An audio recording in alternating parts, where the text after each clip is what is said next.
The Harrison family name meant something in this city. It was etched into the skyline, quite literally, with the Harrison Technologies logo crowning our 40-story headquarters downtown. My grandfather had built the company from nothing. My father had expanded it internationally. And now my Uncle Marcus was determined to keep it in the right hands. The right hands, of course, meant his son Bradley's hands, not mine. Never mind that I'd graduated summa cum laude from MIT while Bradley barely passed business school. Never mind that I'd been coding since I was 12 while Bradley still needed help setting up his email. No, in Uncle Marcus's world, the right hands meant male hands. I straightened my blazer as I walked through the marble lobby of Harrison Technologies, nodding to security guards who'd known me since I was a child running through these halls. My heels clicked against the floor. Not designer ones like my cousin Olivia wore, but practical, comfortable ones. The kind you wear when you're actually working, not just playing at. "Morning, Ms. Harrison," Tom at reception called out. "Big day today." "Just another shareholders meeting, Tom." He smiled knowingly. "If you say so." The executive floor was buzzing with activity.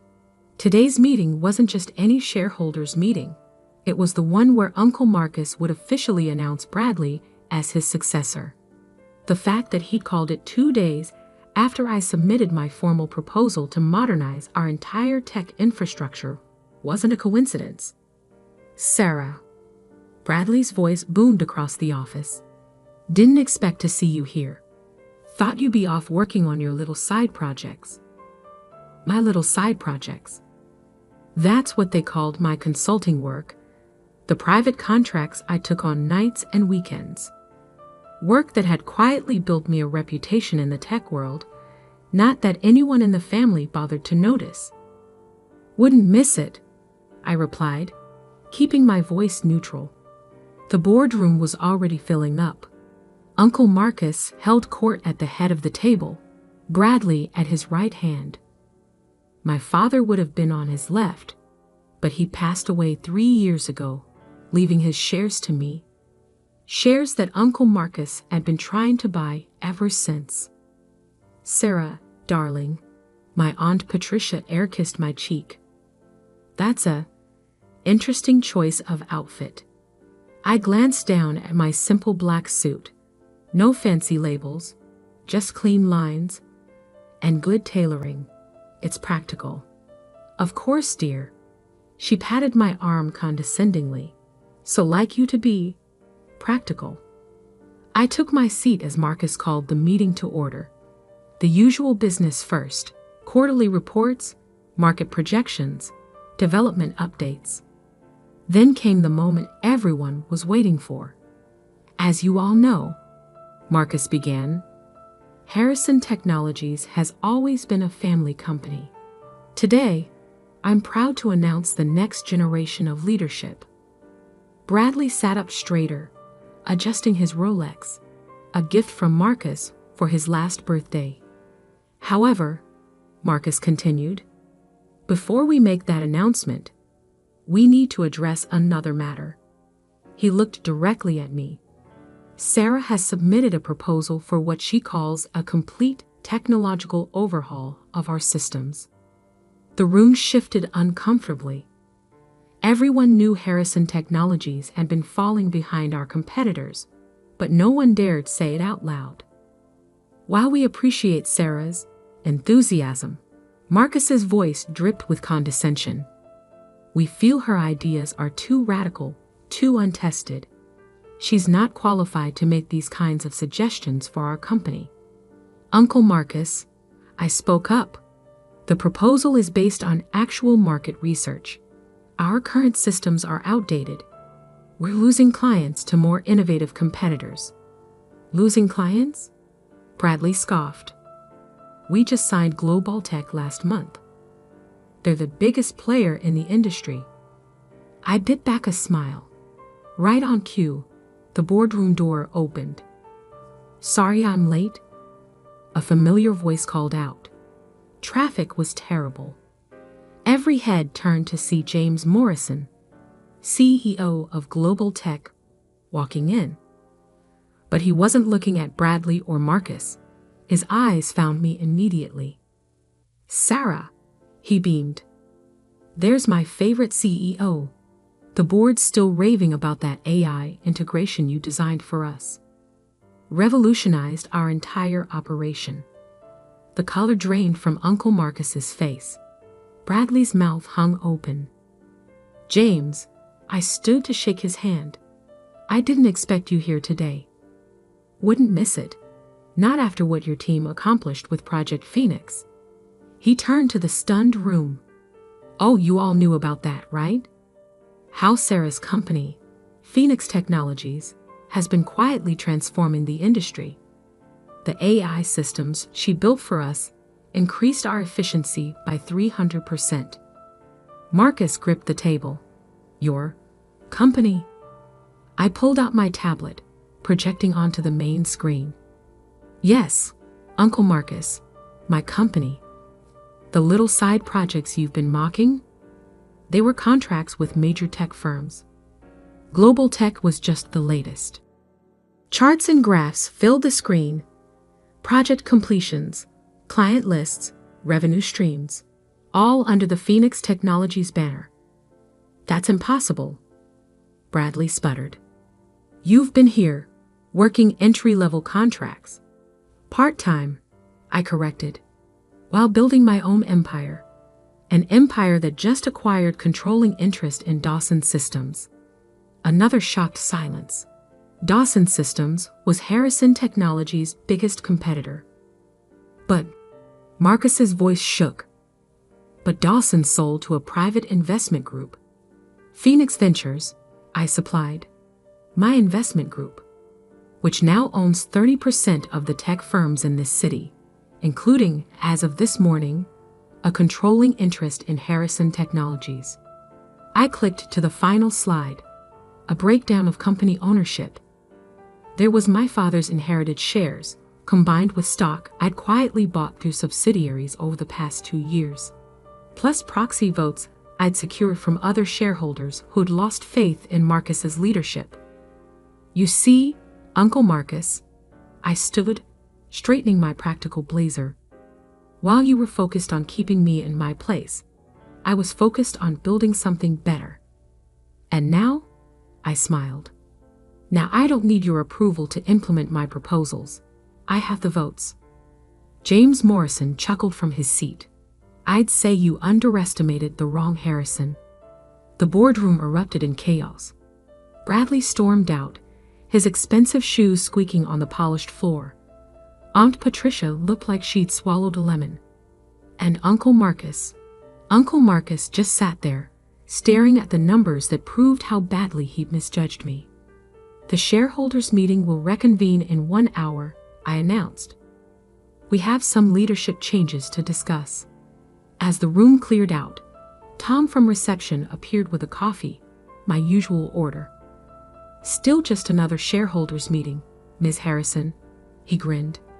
I took the coffee, remembering all the times I'd grabbed an extra cup for Bradley or Marcus, playing the dutiful niece, while quietly building my own legacy. "No, Tom," I smiled. "This one's different. This one's just the beginning. Because sometimes the best revenge isn't just proving people wrong, it's proving yourself right in ways they never saw coming." The hour between meetings felt like watching a storm roll in.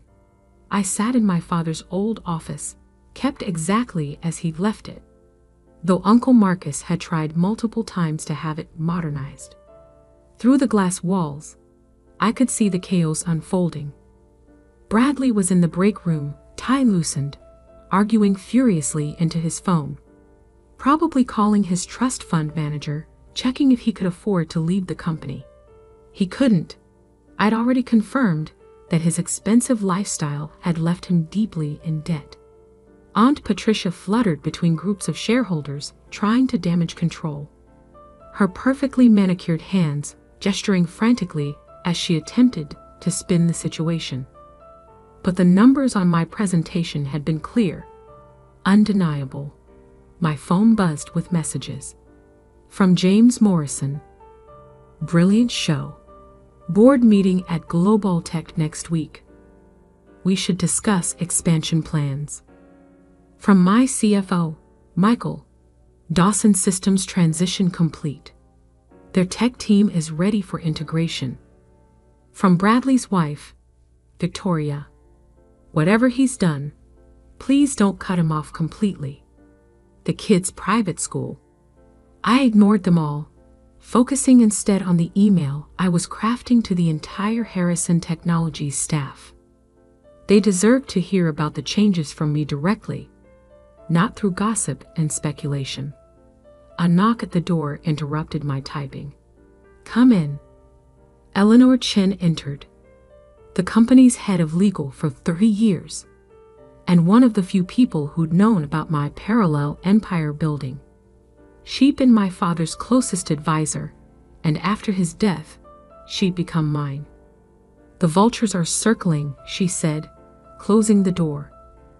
Marcus is in his office with 3 lawyers. Bradley's calling every contact he has, and the shareholders are choosing sides. I smiled. Let them. The numbers don't lie. No, she agreed. But Marcus will try to fight this. He's claiming you violated family trust, acted in bad faith. While he what? Systematically excluded me from leadership, ignored my warnings about our outdated systems, tried to force me to sell my inherited shares. I stood, walking to the window. Everything I did was legal. You made sure of that. Yes. But, she hesitated. Sarah, he's talking about your father, saying you betrayed his legacy.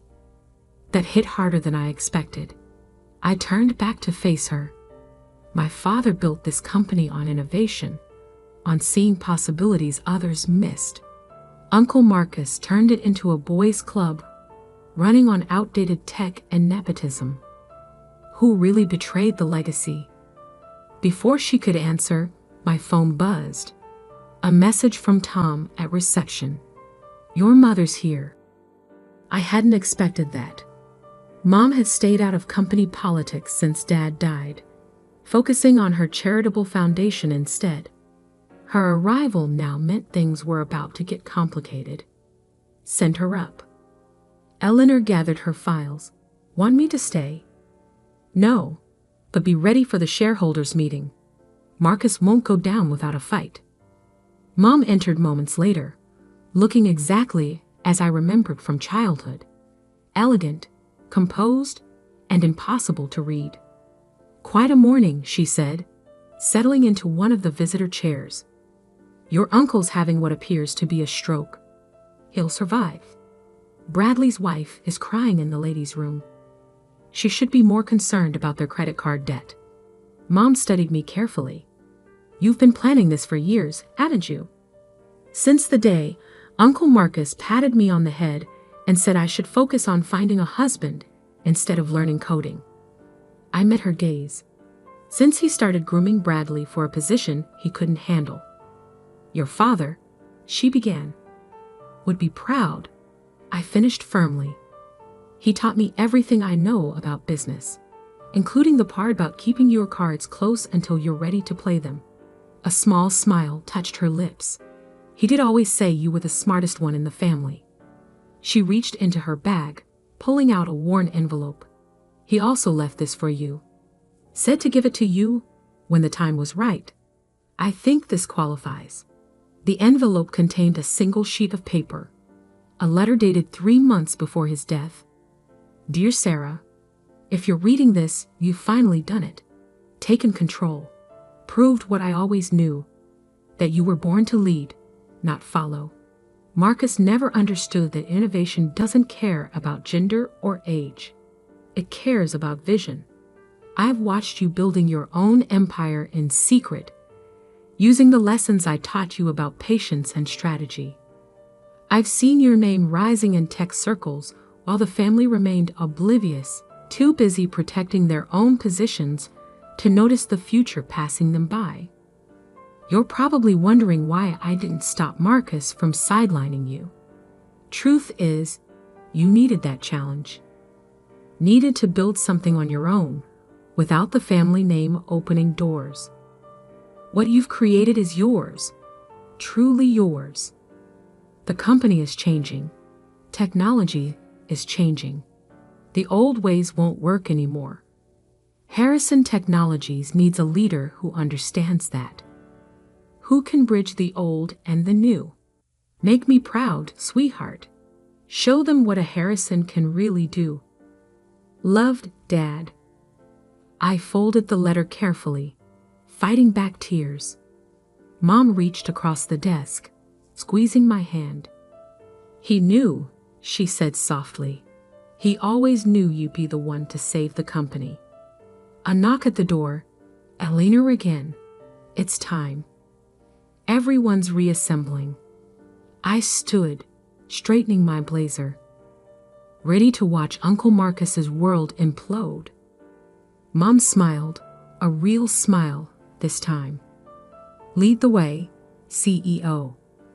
The boardroom had transformed in the past hour. The chaos had crystallized into clear battle lines. On one side, Marcus's old guard, looking nervous. On the other, younger executives and shareholders who'd seen the writing on the wall. Bradley's seat was conspicuously empty. Marcus stood as I entered, his face tight with barely controlled rage. Before we continue, I have something to say. No, I cut him off, taking my place at the head of the table. You've done enough talking. For years, actually. I nodded to Eleanor, who began distributing folders. These are the new organizational charts, effective immediately. Harrison Technologies is merging with Phoenix Technologies. Our systems will be fully integrated within 6 months. You can't do this. Marcus slammed his hand on the table. This company is my legacy. No, Uncle Marcus, it's my father's legacy, and he left it to me for a reason. I clicked to the first slide of my new presentation. Now let's talk about the future. The real future, not the outdated version you've been clinging to. As I outlined my vision for the company, AI integration, quantum computing, blockchain innovation, I watched the room shift. The old guard's resistance crumbling in the face of actual progress. The younger executives leaning forward, energized by possibility. James Morrison, still there from earlier, caught my eye and nodded approvingly. He knew what this meant for the industry. Knew that Harrison Technologies was about to become a true tech leader again, not just a family business running on reputation. Uncle Marcus stayed silent, but his face said everything. The empire he thought was his was slipping away, transforming into something he couldn't control or even understand. And I was just getting started. One more thing, I said as I concluded the presentation. Bradley's office will be converted into our new AI development lab. He can clear it out by tomorrow. Because sometimes the best revenge isn't just taking control. It's using that control to build something better than they ever imagined possible. 1 month into my leadership of Harrison Technologies, the changes were already visible. The stuffy old executive floor had been transformed into an open concept innovation hub. Bradley's former corner office now housed a team of AI developers, their whiteboards covered in algorithms that would have made him dizzy. I sat at my desk, my father's old desk, reviewing the latest project proposals when Maya, my new executive assistant, appeared. Your uncle's here. I didn't look up. Which one? Marcus. He's different today. That made me pause. Uncle Marcus had spent the past month alternating between threatening legal action and attempting to rally old board members against me. Last week, he'd even tried to suggest to the press that I'd somehow coerced my father into leaving me his shares. Different how? No suit. No lawyers. He looks tired. I checked the security feed. Marcus stood in the lobby, wearing chakis and a polo shirt, an outfit I'd never seen him in before. He kept touching the visitor's badge like it was burning him. Send him up. While waiting, I pulled up the latest company numbers. Share price up 40% since the merger announcement. 3 new major clients signed. Employee satisfaction scores highest in company history. And most tellingly, our technological capabilities now ranked in the industry's top 5, up from 20th place under Marcus's leadership. He entered without his usual bluster, looking older than I remembered. Sarah, he gestured to the chair across from me. May I? I nodded. He sat, taking in the changes to the office. Dad's old awards still lined the walls, but now they shared space with cutting-edge tech displays and real-time system monitoring screens. The lobby's different, he said finally. More alive. We removed the barriers between reception and the innovation lab. Let visitors see actual work happening. I saw Bradley yesterday, he continued. He's not doing well. I pulled up another screen. He's interviewing with Jensen Corp tomorrow. Entry-level position, but it's a start. Marcus blinked. You're helping him? I'm helping his kids. They shouldn't suffer for their father's failures. I met his eyes. Just like I shouldn't have suffered for yours. He flinched but didn't argue. Progress, of sorts. Your father, he began, then stopped. Started again. Your father saw something in you. Something I refused to see. You refused to see a lot of things, I said, including the fact that this company was dying under your leadership. We were profitable. We were stagnant, living on reputation and old contracts while the world changed around us. I stood, walking to the window. Did you know Dad came to my MIT graduation? Of course, the whole family. No, I cut him off. He came to my actual ceremony, not just the family celebration after. He sat through the technical presentations, watched me demonstrate my AI protocols.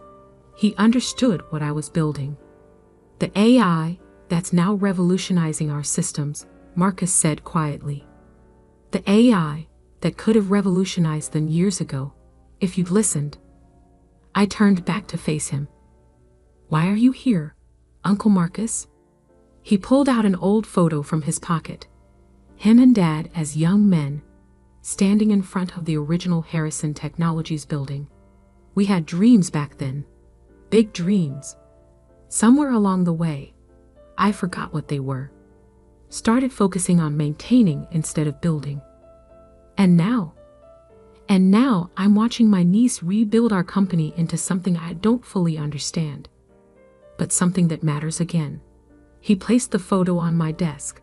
I'm not here to fight anymore, Sarah. I'm here to learn. I studied him carefully. Learn what? Everything. The AI systems, the new development protocols, even basic coding if that's what it takes. I want to understand what we're becoming.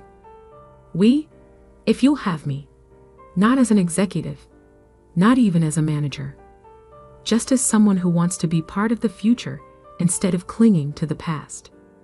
I sat back down, pulling up another screen. Our new development training program starts next week. 4 months, intensive study. Most participants are fresh out of college. I'd be the old man in the room. You'd be a beginner, like everyone else. I met his gaze. No special treatment. No family shortcuts. Just hard work and actual merit. Think you can handle that? For the first time in years, I saw genuine humility in his eyes. I'd like to try. Monday, 8 a.m. sharp. Don't be late. I turned back to my work, then added, and Uncle Marcus? Leave the suits at home. Developers care about code, not clothes. He stood, straightening his polo shirt self-consciously.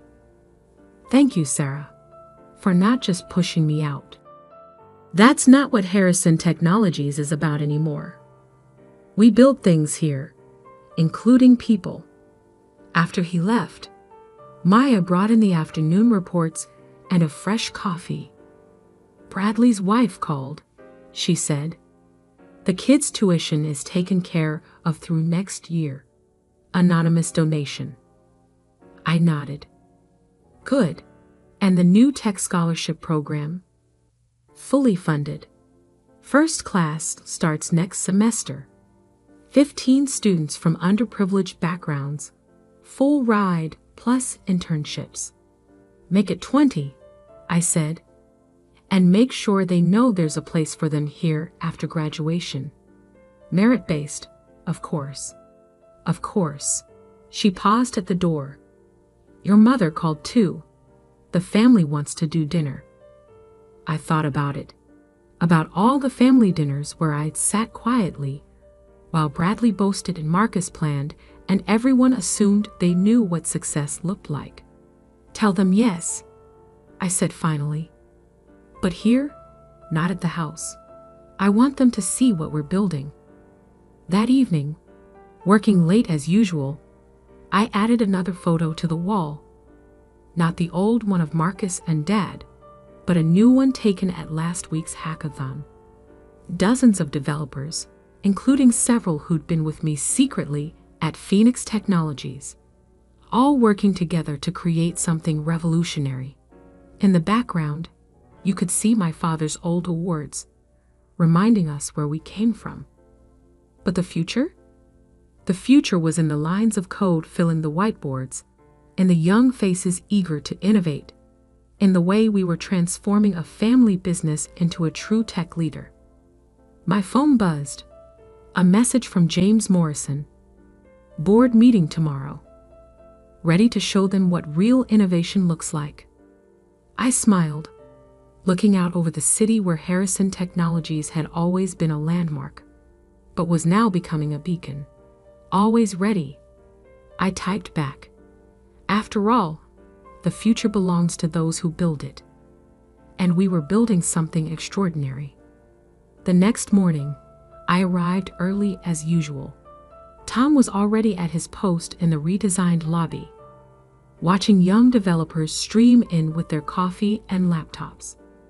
Morning, Miss Harrison, he called out. Another big day. I spotted Uncle Marcus in the crowd, clutching a laptop of his own, looking both nervous and determined. No, Tom, I smiled. Just another day of building the future. Because sometimes the greatest revenge isn't in tearing down the old power structures, but in transforming them into something better than anyone imagined possible, even family.